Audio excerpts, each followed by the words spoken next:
Di awal film menceritakan pada tahun 1969 terlihat beberapa pemuda sedang mengikuti wajib militer. Mereka mendapatkan pelatihan yang berat, termasuk salah satunya Lau Pao Tai. Ia dikelompokkan di pasukan khusus katak.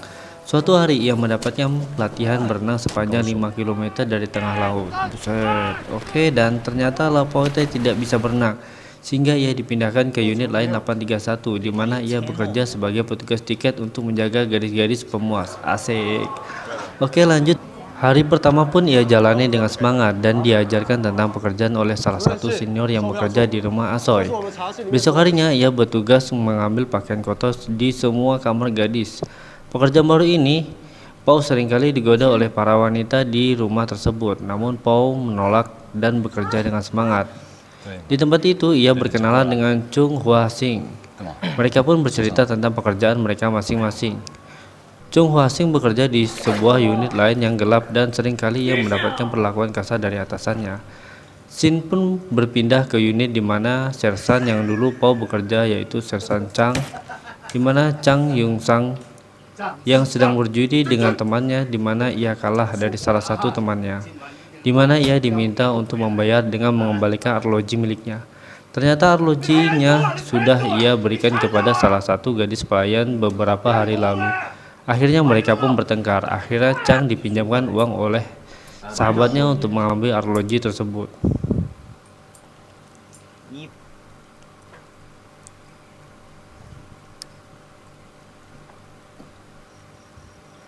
Shin kembali ke tempat di mana Pau bekerja. Di malam yang sunyi, ia bertugas untuk mematikan lampu yang di semua kamar gadis seksi.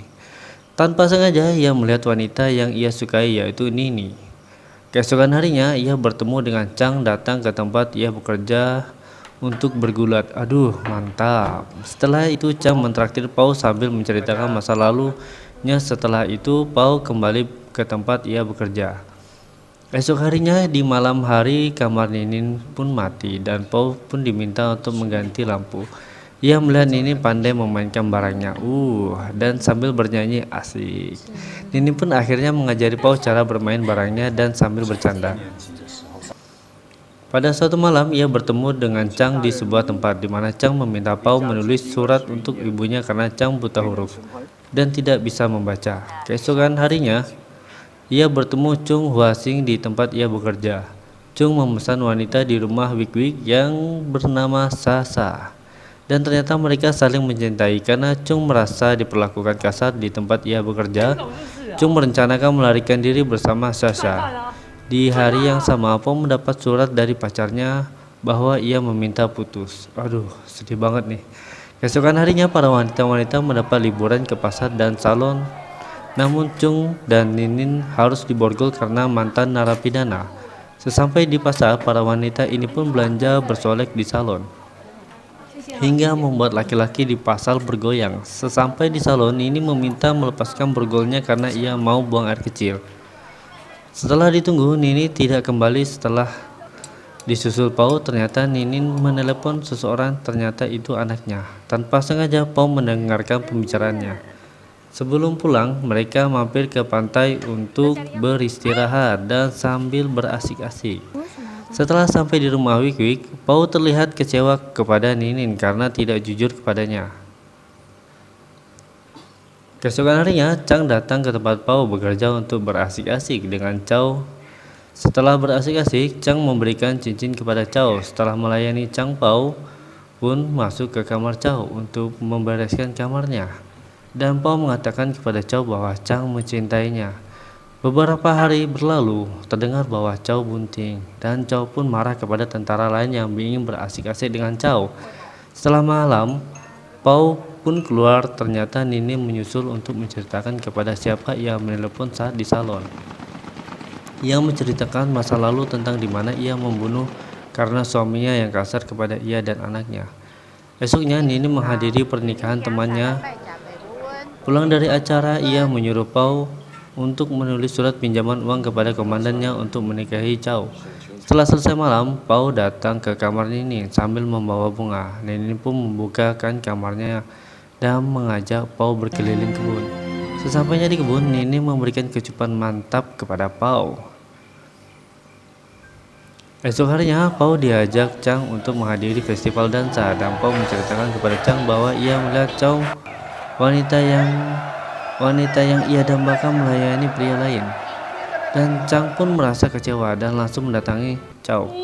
Karena dibutakan cemburu, Chang pun tanpa sengaja membunuh Chow. Chang pun akhirnya ditangkap dan Pau pun merasa bersalah. Kenapa dia bercerita kepada Chang? Esok harinya, perayaan 60 tahun Republik Rakyat Cina, Nini pun mendapatkan amnesti dan bebas dari pidana. Mendengar kabar tersebut, Pau pun merasa kehilangan. Malam itu juga segera menemui Nini untuk mengucapkan perpisahan.